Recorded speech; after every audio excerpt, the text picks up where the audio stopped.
German occupation of the eastern lands, like the whole Ostfront, was an unimaginable tragedy for the inhabitants of these areas. Warfare took tens of millions of lives. The world of hundreds of millions collapsed during those cruel, long 6 years. After years of Nazi rule, the first beacon of hope appeared in Eastern Europe.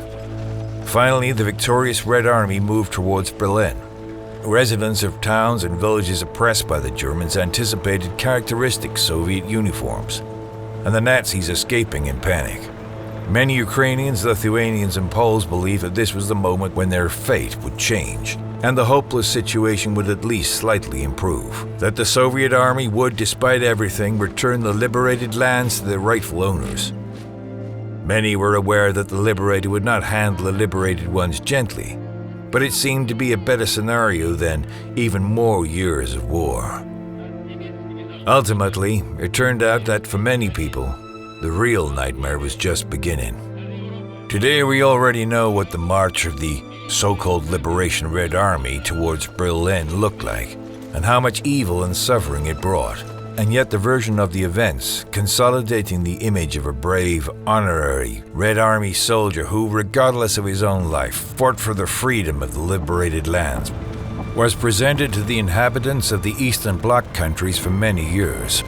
There is no doubt that the history is written by the victors, and the Soviet authorities were extremely consistent in shaping the propaganda of the war, according to which the Germans were responsible for all evil, and the Russians were good, righteous heroes. In Poland, there is a popular proverb, to get under the rainwater gutter after the rain. It perfectly reflects the situation of the Poles at the end of the war.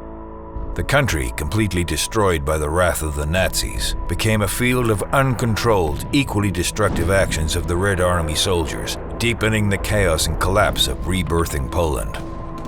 At the beginning, it is worth mentioning that after the division of the zones according to the secret protocol of the Molotov-Ribbentrop Pact, the Red Army entered Poland as early as September 17, 1939, breaking the Polish-Soviet Non-Aggression Pact concluded in 1932. Which was to remain in force until 1945, potentially to be prolonged. Until 1941, the Russians occupied eastern Poland, committing unimaginable crimes. During this period, about 1 million Poles were exiled to Siberia. The Katyn massacre took place. Over 21,000 Polish citizens, representatives of elites and intelligentsia, were killed by the NKVD by a shot in the back of the head.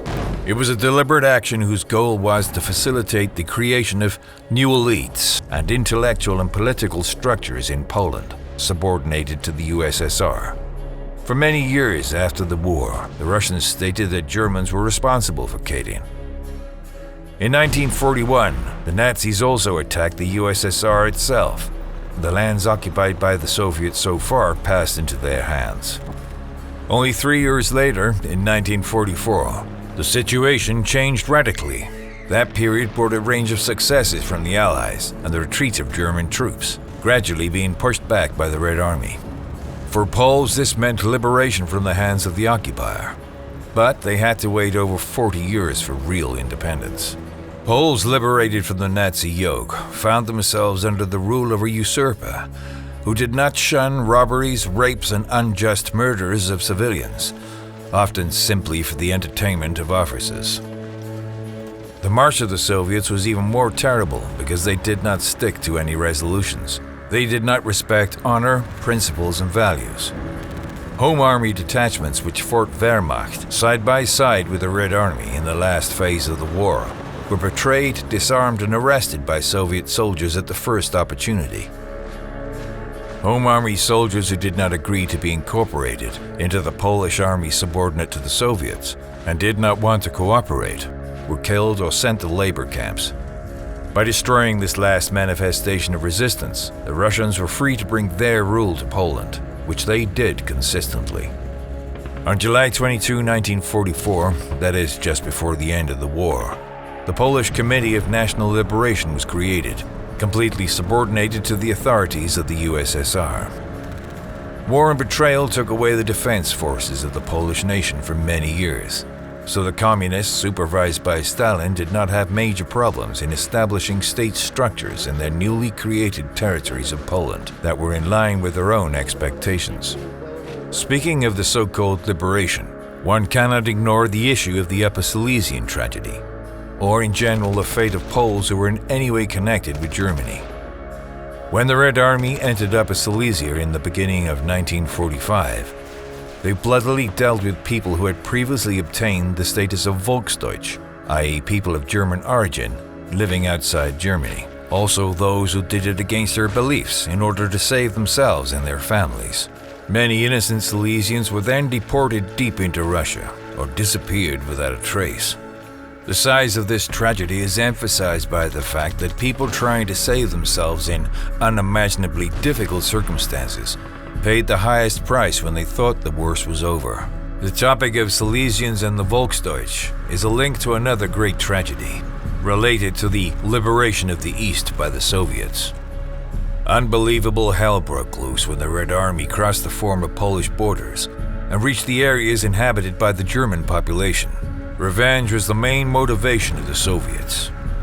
There were no restrictions or bans. On the contrary, Red Army soldiers were encouraged to act brutally and cruelly.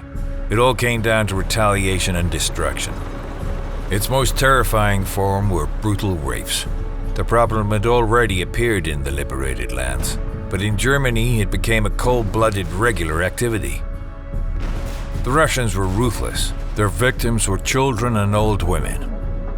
It is assumed that in Germany alone, Red Army soldiers raped over 2 million women. Many of them died at the hands of torturers, but those who survived often took their own lives. Sometimes they even killed their own children, with the intention to spare them the necessity of living with unimaginable trauma. It happened that entire families committed suicide even before the Red Army entered, just to protect themselves from cruelty. Soviet soldiers entered Poland in 1944, and they only left it in the early 1990s, when Poland really regained independence, and the Polish People's Republic transformed into the Third Polish Republic. Throughout this period, the Soviet Union tirelessly built its image of a liberator and concealed the truth about the crimes of the Red Army, often blaming the Germans for its own faults. American pop culture also contributed to the hypocritical image of the Red Army in the minds of the West, often showing an idealized image of the Allied Red Army from World War II, even despite the tensions arising from the Cold War, which was a direct consequence of post-war decisions and arrangements.